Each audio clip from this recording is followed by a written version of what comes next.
ಬೆಳಗಾವಿ ವಿಚಾರಕ್ಕೆ ಬರೋದಾದ್ರೆ ಬೆಳಗಾವಿ ಜಿಲ್ಲೆಯ ಅಥಣಿ ತಾಲೂಕಿನಲ್ಲೂ ಕೂಡ ಮಳೆ ಅಬ್ಬರಿಸ್ತಾ ಇದೆ. ಕೊಕಟನೂರು ಗ್ರಾಮದ ಸುಪ್ರಸಿದ್ಧ ಯಲ್ಲಮ್ಮ ದೇವಸ್ಥಾನ ಕೂಡ ಜಲಾವೃತವಾಗಿದೆ. ದೇವಸ್ಥಾನದ ಗರ್ಭಗುಡಿಗೆ ಮಳೆ ನೀರು ನುಗ್ಗಿರೋದ್ರ ಡೀಟೇಲ್ಸ್ ಲಭ್ಯ ಆಗ್ತಾ ಇದೆ.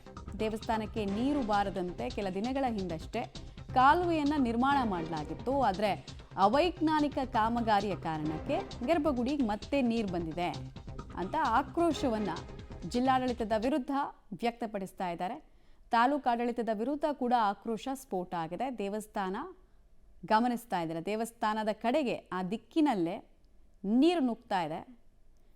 ಭಕ್ತಾದಿಗಳಿಗೆ ವಿಪರೀತವಾಗಿ ಇದರಿಂದ ಮುಜುಗರ ಕೂಡ ಆಗಿದೆ.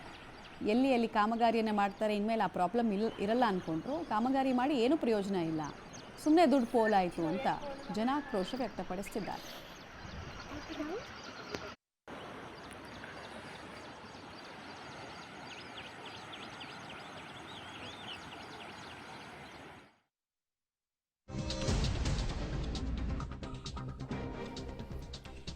ಬೆಳಗಾವಿಯಲ್ಲೂ ಕೂಡ ಮಳೆ ಅಬ್ಬರಿಸ್ತಾ ಇದೆ. ಯಲ್ಲಮ್ಮ ಗುಡ್ಡದ ಎಣ್ಣೆ ಹೊಂಡ ಇದೆಯಲ್ಲ, ಅದು ಜಲಾವೃತ ಆಗಿದೆ.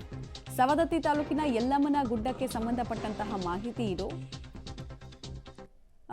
ನಿನ್ನೆ ಕೂಡ ನಾವು ತೋರಿಸ್ತಾ ಇದ್ವಿ, ಯಲ್ಲಮ್ಮನ ಗುಡ್ಡದ ಬಹುತೇಕ ಪ್ರದೇಶಗಳು, ದೇವಸ್ಥಾನದ ಪ್ರಾಂಗಣ ಕೂಡ ಜಲಾವೃತ ಆಗಿದೆ ಅಂತ. ಈಗ ಅಲ್ಲಿ ಎಣ್ಣೆ ಹೊಂಡ ಅಂತ ಒಂದು ಜಾಗ ಇದೆ, ಅಲ್ಲೂ ಕೂಡ ನೀರಿನಿಂದ ಆವರಿಸಿರೋದನ್ನು ಗಮನಿಸ್ತಾ ಇದ್ದೀರಾ.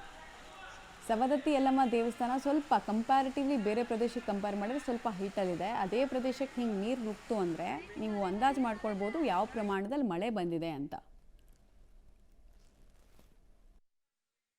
ಇದು 1972ರಾಗ ಆಗೈತೆ ಅಂತ ನೋಡಿ. ನಮ್ಮ ಮನೇಲಿ ದೇವಸ್ಥಾನ ಒಳಗಡೆ ಹೋಗಿದ್ದೆ, ಯಾರಿಗೂ ಗೊತ್ತಿದ್ದಿಲ್ಲ ಅಂತ. 1972ರಾಗ ಗುಡಿ ಒಳಗೆ ಹೋಗಿದ್ದು ನೀರು. ಈಗ 2025 ಒಳಗೆ ಹೋಗಿದ್ದು ನೀರಿಗೆ ರೀ. ಎಣ್ಣೆ ಹೊಂಡದಾಗ ದುಮ್ಶಾನ್ ನೀರು ಬಂತು, ತಮ್ಮಣ್ಣನ ಹೊಂಡ, ಆಮೇಲೆ 80 ಫೀಟ್ ರೋಡು ಎಲ್ಲ ನೀರು ಏಕದಮ್ ಒಳಗಡೆ ಅಮ್ಮನ ಗುಡಿ ಒಳಗಡೆ ಹೋಗಿದೆ ನೀರಿದೆ. ಆ ಕಡೆಯಿಂದ ಒಂದು 5-6 ಬೈಕ್ ತಿಳಿ ಹೋಗ್ಯಾವು. ದೇವಸ್ಥಾನ ಆಫೀಸ್ ಒಳಗಡೆ ಹೋಗಿದೆ, ಕಾರ್ಯಾಲಯ ಒಳಗಡೆ ಹೋಗಿದೆ.